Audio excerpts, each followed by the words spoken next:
Hello everyone, welcome back to my channel Rasmi Ma'am Classes, and in this video I am going to share information about membership of corporate law. Okay, so section 43 to section 72 deals with share capital and debentures, and section 2 subsection 55 it says about definition of members, section 3 subsection 1 minimum number of members, section 43 kinds of share capital, section 47 voting rights of members, section 50 company to accept unpaid share capital although not called up, section 62 subsection 1 right issue, section 48 variation of shareholders right, section 72 power to nominate, section 7 subsection 7 liability of members shall be unlimited, section 57 punishment for personation of shareholder, section 59 rectification of share register of members, and section 88 register of members etc. Section 89 declaration in respect of beneficial interest in any share, section 90 investigation of beneficial ownership of shares in certain cases, section 91 power to close register of members or debenture holders or other security holders, section 92 annual return, section 93 return to be filed with registrar in case promoter stake changes, section 94 place of keeping and inspection of register, return etc. section 95 register etc. to be evidence. Okay, so section 2 subsection 55 says about the definition of members. So according to section 2 subsection 55 member in relation to a company means, ठीक है, तो company का member कौन है तो वो समझाता है हमको सेक्शन 2 सबसेक्शन 55 जिस तरीके से लिखा गया है उसी तहत में हम उसको मेंबर समझेंगे। तो ये कौन होता है, पहले तो ये बताता है the subscriber to the memorandum who shall be deemed to have agreed to become member and on it registration shall be entered as members in its register of members. ठीक है, तो मेंबर कौन, जिसका मेमोरेंडम में as a subscriber नाम हो, ठीक है, जो एग्रीड हुआ हो, जब भी रजिस्ट्रेशन हुआ था मेमोरेंडम का उसका नाम था, उसने सब्सक्राइब किया था, तो उसको हम मेंबर समझेंगे पहला। नंबर 2 पॉइंट ये बोल रहा है every other person who agrees in writing to become a member and whose name is entered in it register of members shall be a member of company. ठीक है, मतलब जो भी मेंबर रिटन में लिख के दिया हो कि मतलब मुझे कोई किसी भी तरह का आपत्ति मुझे नहीं है, मैं मेंबर बनने के लिए तैयार हूँ, रिटन कॉन्सेंट दिया हो और उसका नाम मेंबर लिस्ट या मेंबर रजिस्टर में अगर एंटर्ड हुआ हो, शामिल हुआ हो, तो उसको भी हम as a member of company समझेंगे। नंबर 3 पॉइंट ये बोल रहा है every person holding share of a company and whose name is entered as a beneficial owner in the record of a depository shall be deemed to be a member of the concerned company. ठीक है, जो person जो company का share holder हो और उसका नाम अगर बेनिफिशियल ओनर का जो रिकॉर्ड है उसमें शामिल हो, ठीक है, डिपोजिटरी के पास जो रिकॉर्ड मेंटेन होता है उसमें अगर शामिल हो तो उसको भी हम मेंबर समझेंगे। ठीक है, उस कंसर्न कंपनी का। अभी देखते हैं मोड्स ऑफ एक्वायरिंग मेंबरशिप किस तरीके से मिल सकता है। So by analyzing the above definition of member under section 2 subsection 55 it can be concluded that a person may acquire the membership of a company on the following modes. Membership किस तरीके से मिल सकती है, पहला तो इन तरीक़ों से हम जान सकते हैं और इन तरीक़ों से मेंबरशिप एनी कंपनी आपको मिल सकती है। पहला, by subscribing to the memorandum deemed agreement. ठीक है, अगर आप मेमोरेंडम को अपना नाम सब्सक्राइब करते हैं तो आप उस कंपनी के मेंबर के तहत जाने जाएंगे। B point, by agreeing in writing to become a member. Yes, आप अगर लिखित में लिख के देते हैं कि मुझे इस कंपनी का मेंबर बनना है, तो कैसे बनेंगे, उसके लिए भी अलग अलग तरीके हैं, तो तब भी आपको कंपनी का मेंबर ही समझा जाएगा। तो पहला तो है इस तरीके से। Number 1 point, by making an application to the company for allotment of shares. Yes, आप जो कंपनी शेयर इशू करती है, आप अगर उसका शेयर एप्लीकेशन के लिए आप एप्लीकेशन देते हैं और अगर आपको शेयर अलॉट हुआ तो आप एज ए मेंबर कहलाएंगे। और number 2 point, by executing an instrument of transfer of shares as transferee. अगर आपके नाम पे किसी भी तरह का शेयर ट्रांसफ़र हुआ है और आप अगर ट्रांसफरी हो तो इन दैट केस ऑल्सो आपको मेंबर के तहत में जाना जाएगा। Number 3 point, by consenting to the transfer of share of a deceased member in his name, transmission of share. Yes, अगर आपके नाम पे कोई शेयर ट्रांसफ़र हुआ है, क्यों, किस तरीके से, मतलब जिसका शेयर था वो, अगर वो बंदा मर गया और उसके बदले में उसने शायद आपको नॉमिनी रखा था और आपको वो शेयर ट्रांसफ़र हुए, so in that case by transmission of share, in that case also आपको मेंबर के तहत जाना जाएगा। Number 4 point, by acquiescence of estoppel. Estoppel मतलब आप नहीं हो लेकिन आप इस तरीके से काम करते हो या फिर आपको बताया जाता है कि आप मेंबर हो और आप इसको मना भी नहीं करते, तो इन दैट केस ऑल्सो आप मेंबर बन जाते हो बाय एस्टोफेल। तो hold himself out as a member of company then he is estopped from denying his membership, इस तहत भी आपको मेंबर की तरह माना जाएगा।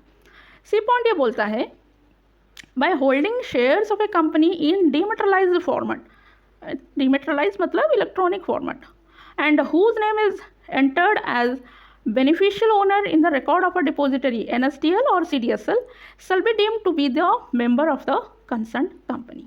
ठीक है, अगर आप किसी भी तरह के डिमेटेरियलाइज्ड फॉर्मेट में किसी भी कंपनी का शेयर होल्ड करते हो एज अ बेनिफिशियल ओनर और आपका नाम अगर डिपॉजिटरी जो रिकॉर्ड है NSDL या CDSL उसमें अगर आपका नेम एंटर हुआ है, इन दैट केस ऑल्सो आपको मेंबर माना जाएगा। एक्सेप्शंस, जी हाँ, एक्सेप्शन केसेस भी है, जबकि क्यों, reason is every share holder is a member and every member is a share holder, ये जो कॉन्सेप्ट है इसमें भी एक्सेप्शंस है। So exceptions to every share holder is a member and every member is a share holder. पहला तो every share holder of a company is known as a member while every member may not be known as a share holder. ठीक है, tricky है ना, every share holder of company is known as member while every member may not be known as a shareholder. So this statement can be justified by analyzing the following differences between the two. Pehla, number 1 point, subscriber to the memorandum. A person who subscribes to the memorandum become a member immediately even though no shares are allotted to him. In such a case, till the shares are allotted to him, he is a member but not a shareholder. तो ये आ गया exception case. ठीक है, number 2 point, transfer of shares. A transferor और seller who has transferred his shares ceases to be a holder of those shares as from the date of the transfer, but he continues to be a member till time the transfer is registered in the name of the transferee, a buyer, in the register of member of the company। ये भी exception में आ गया। ठीक है, transfer तो क्या है, अपना शेयर, तो इसी तहत वो अभी शेयर होल्डर नहीं रहा, but he still continue to be a member till such time the transfer is registered in the name of the transferee। तो ये भी exception case. Okay, number 3, company without share capital. So company is limited by guarantee and having no share capital, and unlimited companies without share capital can only have members but not shareholders because such companies do not have share capital। ये भी exception case। Number 4, holder of a share warrant। So a holder of a share warrant is a shareholder of the company but not a member, as his name is struck off the register of member. This means a person can be a holder of shares without being a member of the company. This is also an exception। Number 5 point, insolvency। When a person becomes insolvent, his share vests in his official receiver or official assignee. However, he continues to be a member of the company even though he is no longer a shareholder। ये भी exception case का हो गया। ठीक है, number 6 point, transmission in case of death. जैसे कि होता है आमतौर पर, अगर कोई शेयर होल्डर जो कंपनी का था अगर वो मर जाए या फिर उसकी डेथ हो जाए तो उसका जो शेयर होता है ना वो उसके लीगल रिप्रेजेंटेटिव को पास ऑन हो जाता है, ट्रांसफ़र हो जाता है। तो इस तहत भी दो that legal representative as not the member, still वो उसके नाम पे वो शेयर होल्डर तो बनता है लेकिन मेंबर नहीं बनता, क्योंकि मेंबर तो रजिस्टर लिस्ट में कौन था, वो जो डिसीज मेंबर था वही रहता है. सो transmission in case of death. So a legal representative of a deceased member become a share holder immediately on the death of the member but is not a member until he get his name entered in the register of members. Number 7 point, forfeiture or surrender of shares. A person who has surrendered or the one whose shares are forfeited by the company is no longer a shareholder of the company. However, he may be held liable like a member to contribute toward the asset of the company if winding up commences within 1 year of his ceasing to be member. Okay, so ये cases में भी आप share holder हो, member नहीं, कहीं पर member हो, share holder नहीं. Exception case. Number 8, member by estoppel. A person who knowingly allows his name to appear in register of members even though he knows he is not a shareholder is called a member by estoppel. Yes, मतलब आप जानते हो आपका नाम register list में नहीं है, फिर भी आप क्या करते हो, मतलब आप मेंबर नहीं हो रजिस्टर लिस्ट में, किसी भी तरह से बाई चांस आ गया है, लेकिन आप उसको मना भी नहीं करते हो, उसको जारी रखते हो. इन दैट केस आप बन गए मेंबर बाय एस्टॉपल और एन एस्टॉप्ड मेंबर. तो such a person can not deny his liability as a member of the company. ये भी exception case. So who may become a member. सही बात है भाई, कौन मेंबर बन सकता है कंपनी का, क्या क्या चाहिए, एलिजिबिलिटी. सो पहला, company as a member of another company. Yes, कोई भी कंपनी दूसरी कंपनी में मेंबर बन सकती है, तो बिल्कुल हाँ बन सकती है. Yes. A company being a legal person is competent to make contract. Yes, definitely. हम जैसा पढ़े हैं, company is an artificial legal person created by law. So a company being a legal person is competent to make contract. So it can become a member of any company, any other company. So however, company must be authorized by its memorandum to invest in the share of any other company. Also, a company cannot become a member of itself. Yes. So according to section 19, a subsidiary company cannot become a member of its holding company. ये पढ़े हैं हम. Section 19 हमको बोलता है subsidiary company कभी भी उसके होल्डिंग कंपनी का मेंबर नहीं बन सकता. क्यों नहीं बन सकता? क्योंकि सब्सिडियरी कंपनी कभी भी होल्डिंग कंपनी का शेयर खरीद नहीं सकता. लेकिन इसके भी एक्सेप्शन केसेस है. एक्सेप्शन केसेस ये कि कब सब्सिडियरी कंपनी होल्डिंग कंपनी का मेंबर बनेगा. पहला तो एक्सेप्शन है as legal representative of a deceased member of the holding company, पढ़े हैं हम, और एज ए ट्रस्टी और share holder even before it become a subsidiary company. इन 3 केसेस में एक्सेप्शन केसेस है जहाँ पर सब्सिडियरी कंपनी होल्डिंग कंपनी का शेयर होल्डर या मेंबर बन सकता है. Number 2, partnership form as a member. Okay, but not in section 8 company. Okay, तो बिल्कुल हो सकता है पार्टनरशिप फर्म भी एक मेंबर हो सकता है कंपनी में. नो, नहीं हो सकता, लेकिन सेक्शन 8 कंपनी में हो सकता है, बिल्कुल हो सकता है. So yes. So a partnership firm is not a legal person as such. It can not purchase share of its in its own name. Yes, ये पार्टनरशिप फर्म जो होता है ना, वो एक लीगल पर्सन नहीं होता है. क्यों नहीं होता है? पार्टनरशिप एक्ट में कहा गया है, अच्छे से बताया गया है, मैं भी वीडियो बनाई हूँ, आप देख लेना. So, partnership firm cannot become a member of a company, but all partners can hold share jointly as joint members. Exception case in section 8 company a partnership firm can become a member. ये exception case है. section 8 company में एक partnership firm भी member बन सकता है. Limited liability partnership member बन सकता है कंपनी में. आंसर है बिल्कुल हाँ, yes. Limited liability partnership being an incorporated body under the statute can become a member of a company. क्योंकि एलएलपी एक्ट होता है ना, एलएलपी एक्ट 2008. सो उसके तहत क्योंकि ये एक इनकॉर्पोरेटेड बॉडी है, तो वो किसी और कंपनी में एज अ मेंबर ज्वाइन कर सकता है. Section 8 company, yes, if memorandum of association authorizes. That means section 8 company अगर किसी और कंपनी में मेंबर बनना चाहे वो बन सकता है या नहीं बन सकता. तो आंसर है हाँ, बिल्कुल बन सकता है अगर सेक्शन 8 कंपनी का जो मेमोरेंडम है उसमें अगर ऑथराइजेशन हो. तो उसमें अगर ऑथराइजेशन है तो डेफिनेटली सेक्शन 8 कंपनी भी मेंबर बन सकता है किसी और कंपनी में. So section 8 company can become a member of another company if it is authorized by it memorandum to invest into share of the other company. Number 5, foreigners as member. Yes, after complying FEMA. ठीक है, FEMA act, foreign exchange management act 1999, उसके तहत अगर कोई foreigner भी किसी भी Indian company में मेंबर बनना चाहे तो वो बन सकता है, लेकिन उसके लिए फेमा एक्ट के जो भी रेगुलेशंस है उसको मानना पड़ेगा, तब जाके वो बन सकता है, नहीं तो नहीं बन सकता.